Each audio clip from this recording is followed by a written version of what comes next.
నమస్తే. ఈరోజు power star Pawan Kalyan గారు నటించి విడుదల కాబోతున్న ఒరిజినల్ గ్యాంగ్స్టార్ ఓజీ గురించి మీతో కొన్ని అంశాలను పంచుకుందామనే ఉద్దేశంతో మేము ముందుకు వచ్చాను. ఇప్పుడు రాష్ట్రంలో సినిమా అభిమానులు అదేవిధంగా రాజకీయ అభిమానులు కూడా ఓజీ విజయవంతం అవుతుందా లేదా అనే దానికోసం ఎదురు చూస్తున్నారు. దానికి ప్రధానమైన కారణం రాష్ట్ర ఉప ముఖ్యమంత్రి పవన్ కళ్యాణ్ గారు నటించినటువంటి చిత్రం కావటం.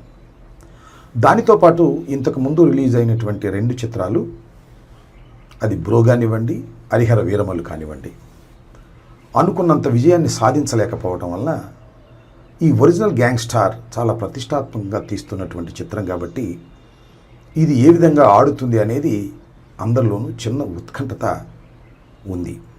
రేపు 25వ తారీఖు అంటే 24వ తారీఖు అర్ధరాత్రి 1 గంటకు ఈ చిత్రం రిలీజ్ అవుతుంది.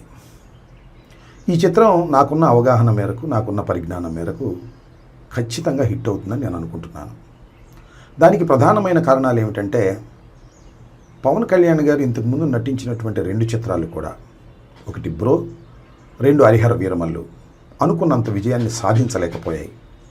కాబట్టి ఈ సినిమా ఖచ్చితంగా విజయం సాధించాలనే కసితో పవన్ కళ్యాణ్ గారు పనిచేసి ఉంటారనేది నా అభిప్రాయం. దానితో పాటు డైరెక్టర్ కూడా గత 2 సినిమాలు అంతగా విజయం సాధించలేదు కాబట్టి ఈ చిత్రాన్ని విజయం సాధించే విధంగా మనం గట్టిగా కృషి చేయాలనే పట్టుదల ఆయనలో కలిగి ఉంటుంది. 3వది దానయ్య గారు, ఈ చిత్ర నిర్మాత. ఎంత ఖర్చైనా పెట్టి ఈ చిత్రాన్ని రిలీజ్ చేయాలి, అది ఘన విజయం కావాలని పట్టుదల. ఈ పట్టుదల మధ్యన జరిగినటువంటి ఈ చిత్ర షూటింగ్ వల్ల కొంత మెరుగైనటువంటి ఫలితాలు వస్తాయని, ఖచ్చితంగా ఈ సినిమా అన్ని జాగ్రత్తలు తీసుకుని ఉంటారని నేను భావిస్తున్నాను. ఆ నమ్మకంతోనే ఈ సినిమా విజయవంతమవుతుందని నేను భావిస్తున్నాను. హరిహర వీరమల్లు చాలా హడావుడిగా తీశారు. అనుకున్న స్థాయిలో చివర్లో గ్రాఫిక్స్ కూడా సరిగా చేయలేకపోయారు. అసలు హరిహర వీరమల్లు విడుదలైతే చాలు అనేటువంటి పద్ధతుల్లో జరిగినటువంటి సినిమా షూటింగ్ అది. ఇదేమో పవన్ కళ్యాణ్ గారు తన రాష్ట్ర బాధ్యతల్ని, ఉప ముఖ్యమంత్రి బాధ్యతలను కూడా పక్కన పెట్టి దీని మీద కాన్సన్ట్రేట్ చేశారు కాబట్టి ఇది విజయవంతం ఖచ్చితంగా అవుతుందనేది నాకున్న అభిప్రాయం. అవ్వాలనేది కూడా నా కోరిక. ఎందుకంటే సినిమాలు, పవన్ కళ్యాణ్ గారు నటించినటువంటి సినిమాలు విజయవంతం కాకూడదని కోరుకోవాల్సిన అవసరం మాకు లేదు. రాజకీయంగా ఆయన మీద మాకు ప్రత్యర్థి కాబట్టి మాకు కొన్ని విమర్శలు ఉంటాయి కాబట్టి విమర్శలు చేస్తాం, అవి కూడా సద్విమర్శలే చేస్తాం. ఇక్కడ కూడా నేను ఒక విమర్శ చేయాలని అనుకుంటున్నాను.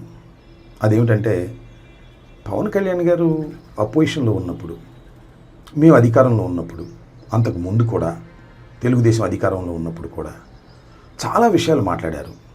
అవినీతి గురించి మాట్లాడారు, అక్రమాల గురించి మాట్లాడారు. నేను ఇవాళ మనవి చేస్తున్నా, పవన్ కళ్యాణ్ గారు మీరు ఉప ముఖ్యమంత్రిగా ఉన్నప్పుడు మీరు నటించినటువంటి చిత్రం రిలీజ్ రోజున 1000 రూపాయలు మీరు టికెట్ పెట్టారే, ఇది అవినీతి కాదా? ఇది అధికార దుర్వినియోగం కాదా అనేది నా ప్రశ్న. సరే, దులపరించుకుపోతానంటే నేను చేయగలిగింది ఏమీ లేదు. పవన్ కళ్యాణ్ గారు అపోజిషన్లో ఉన్నప్పుడు లేదా ముఖ్యమంత్రిగా కానప్పుడు, ఉప ముఖ్యమంత్రి కానప్పుడు చాలా విషయాలు చెప్పారు, నీతి గురించి, అవినీతి గురించి. కానీ అధికారంలోకి వచ్చిన తర్వాత ఏమీ తేడా లేదు. తెలుగుదేశం ఎంత అవినీతికరమైన రాజకీయ పార్టీనో, నేను కూడా దాంతో పోటీపడి అవినీతి చేసుకునేటటువంటి వ్యక్తిని అనేటువంటి భావన కలిగే విధంగా రాష్ట్ర ప్రజానీకానికి మీరు కలిగిస్తున్నారు. 1000 రూపాయలు టికెట్ పెట్టి మీ సినిమాను రిలీజ్ చేసుకోవటం అంటే ఎంత స్వార్థపూరితమైనటువంటి అంశం అండి? నాకు తెలియక అడుగుతాను. మీరు ఇవాళ చాలా విషయాల గురించి మాట్లాడుతున్నారు, నీతి గురించి మాట్లాడుతున్నారు. నేను ఒకటి మాత్రం చాలా స్పష్టంగా చెప్పదలుచుకున్నాను. పవర్ స్టార్కి, గ్యాంగ్స్టార్కి కూడా మీరు అవినీతికి హద్దులు లేని విధంగా ప్రవర్తన చేస్తున్నారు మీ కూటమి ప్రభుత్వం.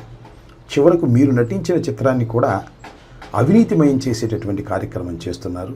ఇది చాలా దురదృష్టకరమైనటువంటి పరిణామం.